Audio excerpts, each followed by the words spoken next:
and welcome back to Hilltop Stovetop, the show where we teach you how to make great meals in an ordinary kitchen. Once again, I'm here filming on my own as we continue our physical distancing since this is 2020, and all the more reason where we want to have great food that's maybe a little bit on the comfort food side but also healthy for you, and things that you can make, and surprisingly enough, stuff that's going to be in your average cupboard, or I hope it is anyway. Today, we're working on a dish that is actually going to take us about 2 days to make, but it's well worth it. And that is that we're going to make homemade baked beans. Now, the reason it's going to take a couple of days is when you're making baked beans, you're starting off with dried beans. It's not like the stuff that you get out of the can, that have already been soaked and simmered and all kinds of things like that. These are the dried beans. These particular ones are called white navy beans. Notice I keep them in an airtight container. And they're kind of the same things that you might see in bean bags when you were a kid. Just little beans. You can have bigger beans like like pinto beans or Great Northern beans, which are about 3 times the size of this. Or you can have a mixture of beans.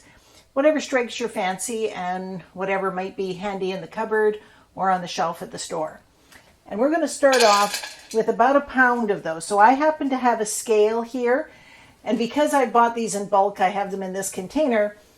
But if I didn't have a scale and you just buy them pre-packaged in the store, they usually come in a package that's about a pound, and that'll be close enough for what we're going to do here.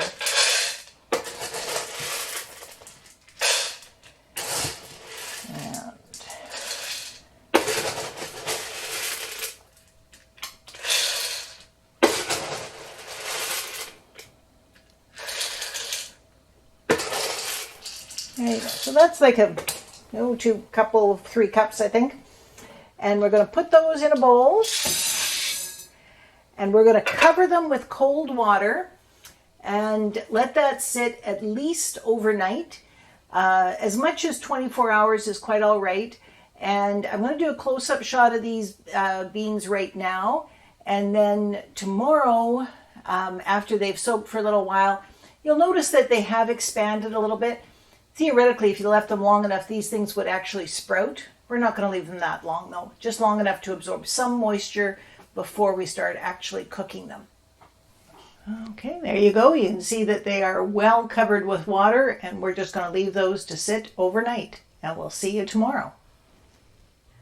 All right, so now through the magic of modern technology, we have fast forwarded about 24 hours from when we last saw you. And at that point, we'd just taken these beans and added them into some water. The water was a good inch above the level of the beans. Now what's happened is the beans have absorbed a good bit of that water. They're almost up to the surface here. And if we didn't do that, these beans would be like little rocks when we cook them. But they've already got a whole lot of moisture in them. And then when we cook them, they're going to be great. But first, what we're going to do is we're going to drain off this water, which has also been taking or leaching a little bit of the starch and stuff out of the beans. And we're going to give them a good rinse. And then we're going to start with preparing the rest of the meal. So just bear with me while I take care of that. All right, so now we're going to go over the ingredients for the sauce that goes in these beans. We're going to start off with about 12 slices of bacon that has all been chopped up. We've got a whole onion, which we're going to dice finely. We have salt and pepper, of course. We have dried mustard. We've got brown sugar, molasses, real maple syrup from Mapleside Sugar Bush just down the road, and there'll be the link to their website in the description. Worcestershire sauce, ketchup, spicy brown mustard, and as promised, a secret ingredient, and that is horseradish. Now, even if you don't go to all this trouble to make your own beans and you're just using canned baked beans, putting a scoop of horseradish in them when you warm them up. Just going to take it over the top. So let's get to work here now. So first thing we're going to do is put our Instant Pot on the saute mode. And we're going to take all of this bacon and pop that in there to cook until it, and we're going to cook the bacon until it is crispy or almost crispy. And while that's going on, we'll get at our onions here and get them all nicely chopped up. And try not to cry too much in the process. That's one thing about being on camera. I have to stand back a little bit to do this, which is better for the tears. Now I'm going to get myself a little bowl, and we'll start working on our sauce. So what we're going to do here is we're going to take the maple syrup, the molasses, the brown sugar, the ketchup, mustard, and all of those other sundry things. So there goes our brown sugar. Our maple syrup, it calls for about 1/4 cup. And yeah, 1/4 cup. Now hopefully I've got 1/4 cup in here. Oh, just.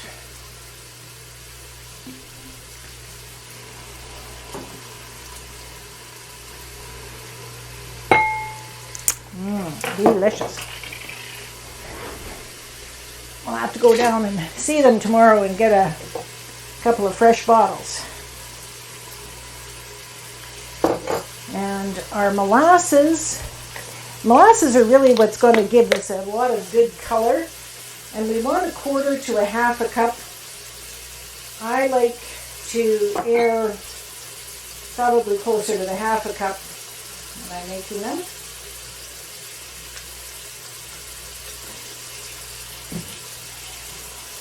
Go.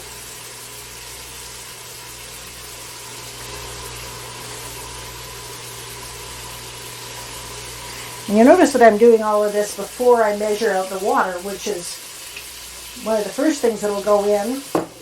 But by measuring all of this out first, then I can use the same measuring cup and kind of rinse out all of the bits that are left in there. You want about 1/2 cup of ketchup.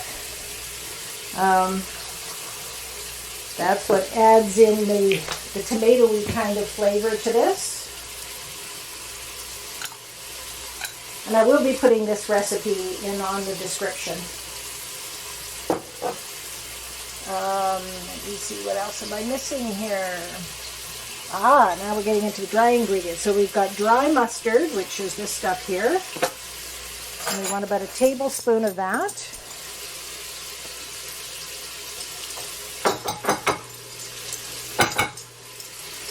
And we want 1/2 teaspoon of salt.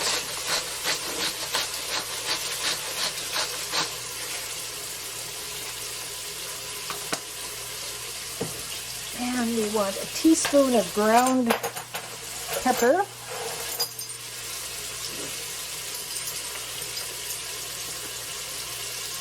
So you'll notice I'm not doing the freshly ground pepper with this. I did want the finer grind to the pepper. And we want 1/4 cup of Worcestershire sauce.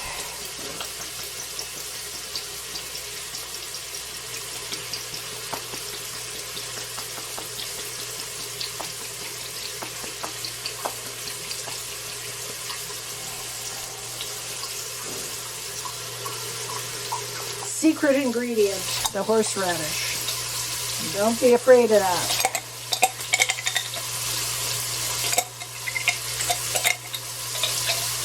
So that's going to take these beans over the top. Okay, so that looks like everything that we need to go into our sauce. Get that all mixed up.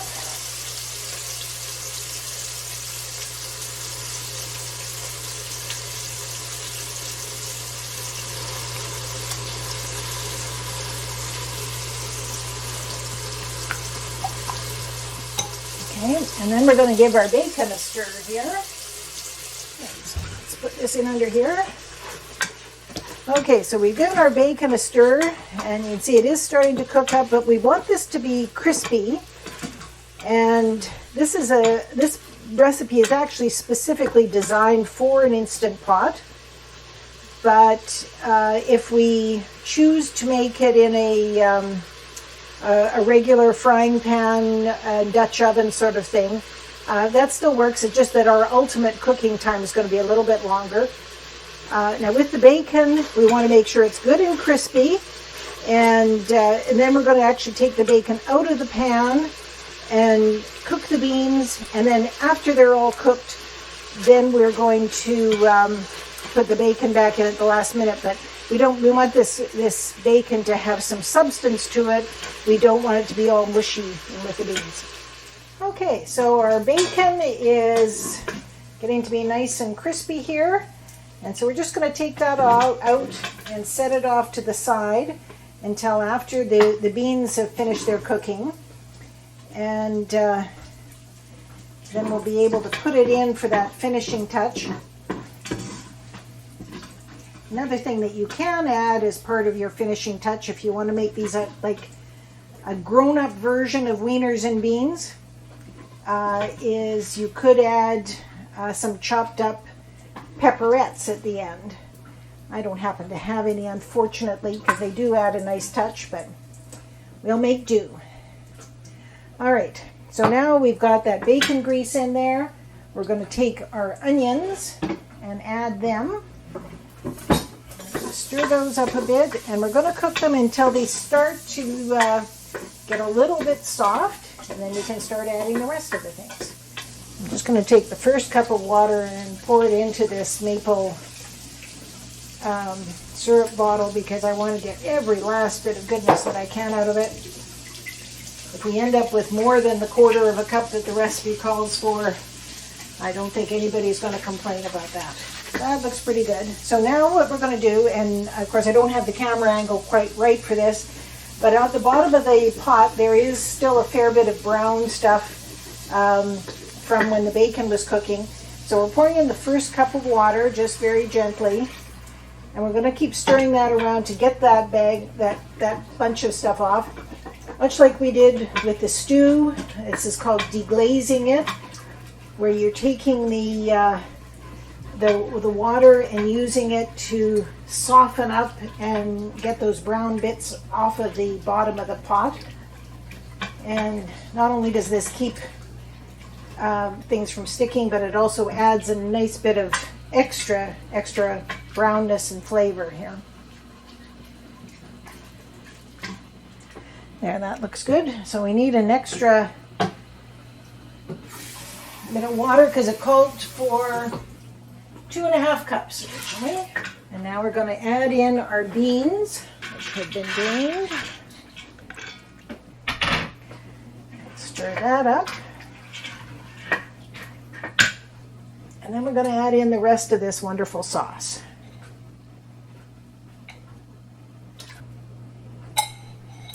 Now, if you didn't have an Instant Pot, at this point you would put this in either your slow cooker or your oven, and you would cook it for 4 or 5 hours.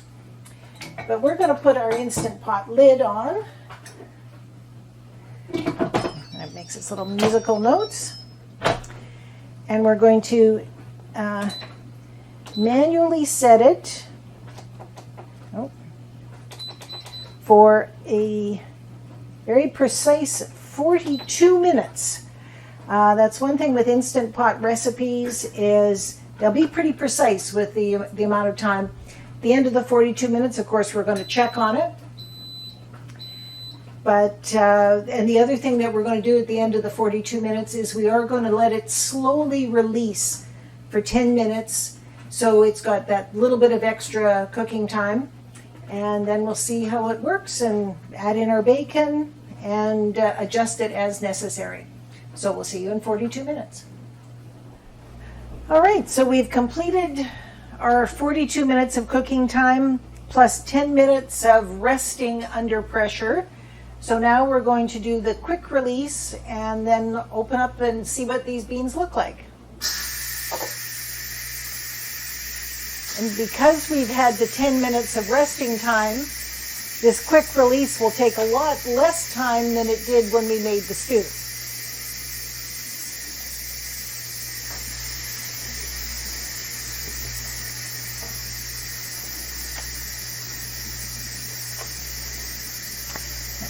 Once again, it's still not letting me open the lid until we've got enough pressure released.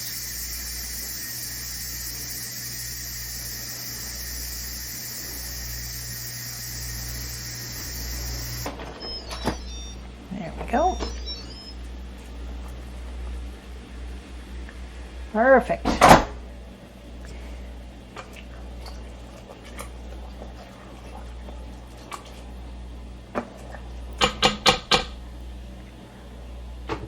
Okay, now what I'm going to do, there's still a lot of liquid in this, and I will move in for a close-up shot shortly, but I'm going to take the bacon and add it in.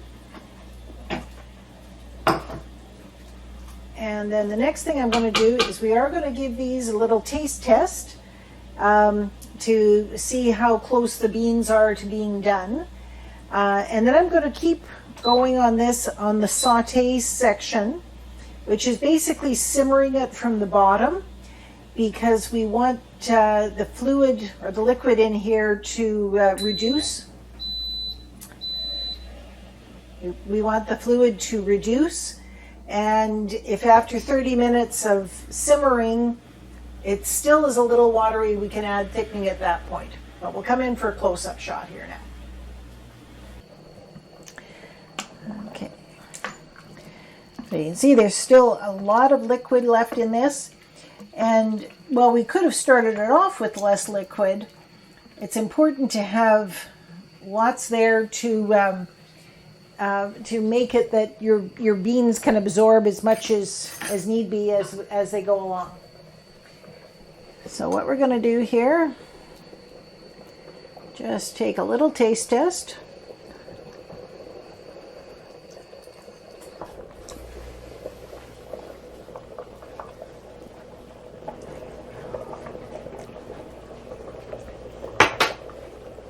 Okay, and that's pretty good. There's still a little on the, not quite crunchy, but just borderline done. So we're going to let this simmer for another 30 minutes and see where that takes us. All right, so here we are back with our baked beans, and this is after they have simmered for an additional 30 minutes. And hopefully you can see that the liquid around that has reduced quite a bit, and what is there is now quite thick. And I have given them a taste test, and they're much softer. There's still a substance to the beans. You can tell that each one that you bite into, but they're not crunchy. They're just they're not mushy like you might get in your typical canned beans. Now, the next thing I do is how I store them, because I'm going to leave this bit of liquid in with them, because as they cool, it will absorb even more, and we want a little bit of liquid there for when we warm them up again. So this is my little trick for the warming them up bit, and that's I've got a muffin tin here. This particular one is made out of silicone, which makes it really handy for popping muffins out, but it's also great for the beans. And what I do is I take these beans and I fill up the muffin tins and I freeze it. So each one of these muffin tins is just perfect for one portion of beans. If you're having them on toast, or if you're having them with your eggs in the morning.